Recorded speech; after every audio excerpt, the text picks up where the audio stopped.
Вітаю, сябры! Сёння паразмаўляем пра трывогу, а адначасова паспрабуем новы фармат. Наіўныя пытанні пра розныя псіхалагічныя з'явы. Пішыце ў каментарах, ці падабаецца ён вам, а таксама прапануйце для яго тэму. Ну, паехалі! Што такое трывога? Трывога – гэта эмоцыя, падобная да страху. Аднак у адрозненне ад страху у трывогі няма канкрэтных прычынаў. То бок, калі мы ведаем, чаго менавіта баімся, то гэта страх. А калі адчуваем, што адбываецца нешта благое, але не можам ніяк злакалізаваць, што тут і зараз мне пагражае, то гэта менавіта трывога. Але па адчуваннях трывога падобная да страху і часам нават панікі. Існуе нават такая штука, як трывожныя атакі, падобныя да панічных. Як праяўляецца трывога? Трывога праяўляецца адчуваннем, што ўсё валіцца з рук, падлога выбіваецца з-пад ног, не ведаю за што хапацца і вось такое. Таксама яна негатыўна ўплывае на ментальную сферу. Пагаршаецца памяць, канцэнтрацыю ўвагі, уменне прымаць рашэнні, прадбачыць іх наступствы, асабліва ва ўмовах, калі іх і так складана прадугледзець. Ёсць і цялесныя праявы трывогі. Напрыклад, трэмор, дрож рук, слабасць у нагах, часам болі ў жываце ці галаве і вось такое. Адна з цікавых фізічных праяваў трывогі – гэта няўклюднасць. Вы не ўпісваецеся ў павароты, чапляецесь мізінцам нагі за ножкі мэблі, раніцеся, вось такое. Праверце, ці няма ў вас такого. То бок, трывога – гэта шкодная эмоцыя? Не бывае добрых ці благіх эмоцый. Усе эмоцыі нам патрэбны.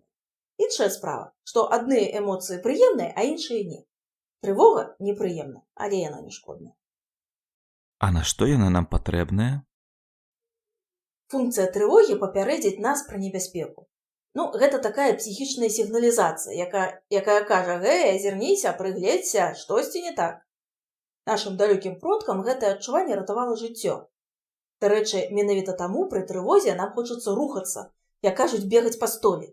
Нашыя продкі, адчуўшы яе, уцякалі з небяспечнага месца.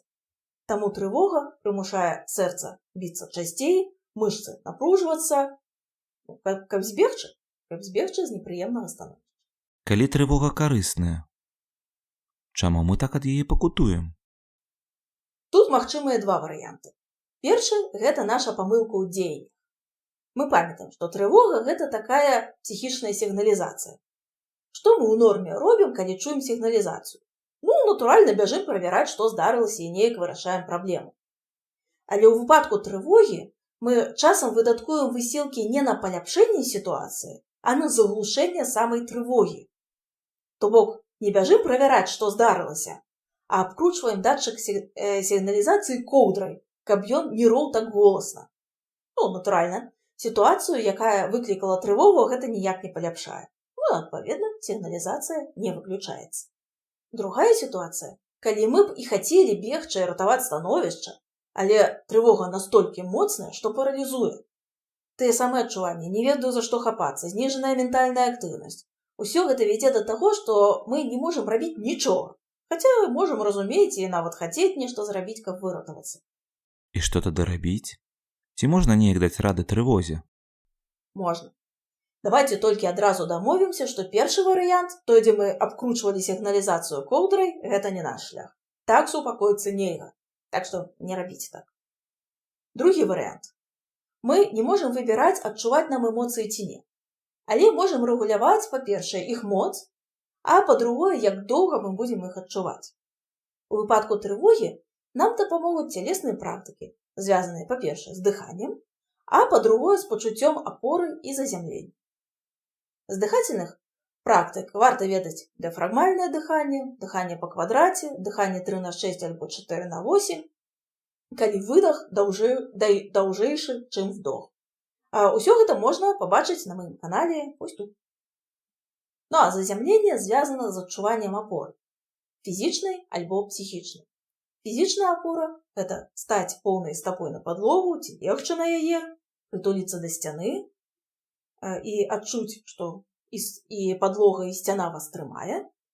А ментальна зазямліцца дапаможа, напрыклад, пералічванне прадметаў, якія знаходзяцца вакол вас і маюць нейкую форму ці колер.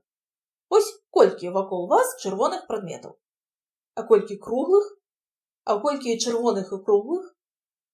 Галоўнае, называйце іх услых. Вось чырвоны кубак, чырвоная сукенка і вось гэтак далей. Да? Падрабязней пра гэта можна паглядзець тут. А таксама пры трывозе дапамагае праца з нашымі думкамі. Ёю прафесійна займаюцца псіхолагі, якія працуюць у когнітыўна-паводзінавай тэрапіі. Яны сыходзяць з таго, што паміж знешнім светам і падзеямі ў ім заўсёды стаяць нашыя думкі. То бок, нешта здарылася, вы гэта ўспрынялі, ацанілі, іншымі словамі, у вас узнікла нейкая думка на гэты конт, а думка ўжо выклікала эмоцыі, напрыклад, трывогу. Праблема ў тым, што гэтыя думкі не так проста злавіць і заўважыць. Гэтым і займаюцца на КПТ, і мы таксама можам паспрабаваць. Трэба лакалізаваць думку, так схапіць яе за хвост, а потым запытацца сябе, насколькі яна адпавядае рэальнасці. Ці верагодны той катастрафічны сцэнарый, які я сабе прыдумала, і гэтак далей. Калі мы так разважаем, то актывізуецца наша кара вялікіх паўшар'яў. Гэта такая структура мозгу, адказная за лагічнае мысленне. І трывога зніжаецца, бо немагчыма адчуваць моцныя эмоцыі і адначасова моцна думаць. У адным з наступных ролікаў я вам раскажу, чаму так.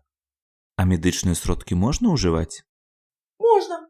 За менавіта лекамі трэба звяртацца да лекара. Не займаецеся самалячэннем. А ўсялякія кропікі, кшталту пустырніка ці валер'янкі, калі ласка, але толькі калі вы не цяжарныя і не маеце праблемаў з алергіяй. Толькі яшчэ іх эфектыўнасць не даказаная, але калі вам дапамагае, то і супер. А калі нічога не дапамагае? Ці можа так быць, што трывога ўказвае на нейкі псіхічны разлад? На жаль, так. Трывога ляжыць у аснове такіх разладаў, як генералізаваны трывожны разлад, ці сацыяльны трывожны разлад, абсесіўна-кампульсіўны разлад, спецыфічныя фобіі, панічны разлад, а таксама далучацца да такіх дыягнозаў, напрыклад, як посттраўматычны стрэсавы разлад і дэпрэсія. Таму, калі нічога не дапамагае, і апром трывогі вы яшчэ маеце іншыя псіхічныя сімптомы, якія зніжаюць якасць вашага жыцця, то трэба звяртацца да лекара. Вось такая сёння атрымалася размова, сябры. Можа, у вас засталіся яшчэ пытанні пра трывогу?